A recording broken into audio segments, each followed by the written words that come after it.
there are certain regulations in our deen that came 15, 16, 17 years into the Quran. Quran came for 23 years. Some rules were revealed 16 years in, to the best generation ever. Hijab, for example, was revealed in the 16th year, arguably. Surah An-Nur. 16 years. For 15 years, Aisha radiallahu anha, Khadija radiallahu ta'ala anha, Ummahatul Mu'mineen, the greatest sahabiyat, had no regulation of what? No hijab. When they walked down the street or somebody else walked down the street, you would not know they're Muslim by their appearance. You would not know. Those were the greatest people. And those people, Allah did not, these people left their homes for Islam. These people were tortured for Islam.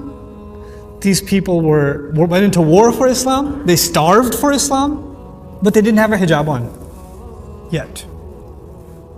They didn't have it on yet. Why do you think that is? Why didn't Allah just send it from the beginning? Well, if you're a Muslim, take shahada, put a hijab on. He could have done that, right? And this is the greatest generation, willing to make the most sacrifices. If they're willing to sacrifice their home, they're willing to leave, be killed, be tortured. What's a piece of cloth on your head? Reveal it in, like, after Fatiha. Be done with it. Like we do when somebody takes shahada, you need to put a hijab on now. Immediately. If you study Surah An-Nur carefully, you know what you find out? It's not easy for a woman. That's not an easy decision.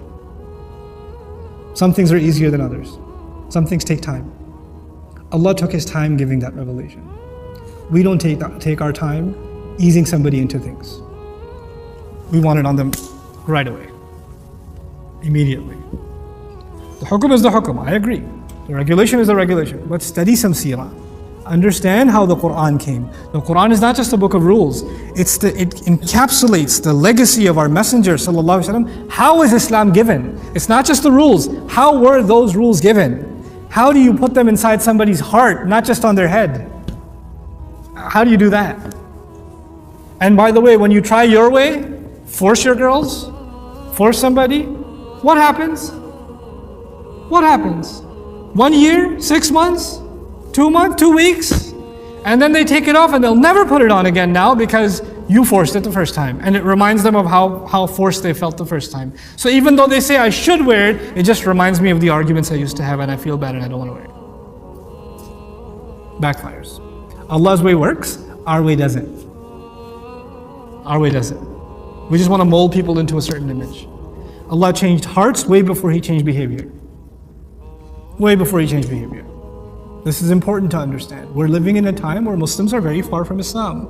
And getting them to follow the rules of Islam is not the first priority. Getting their hearts to be reconnected to Allah is the first priority. Then when Iman comes, everything else comes. Everything falls into place. When that's not there, nothing will be there. Connect people to Allah's book. Connect people to 16 years worth of revelation. Not one ayah which you can't even quote. And you're behind that, because if that's not there, what Islam is there? Astaghfirullah. And I'm just picking one example of the hijab. There are plenty of other examples of things we make the biggest deal. That's the top priority. Nothing else matters when that's not the case. Goodness to your family is a big priority in our deen. We don't highlight that.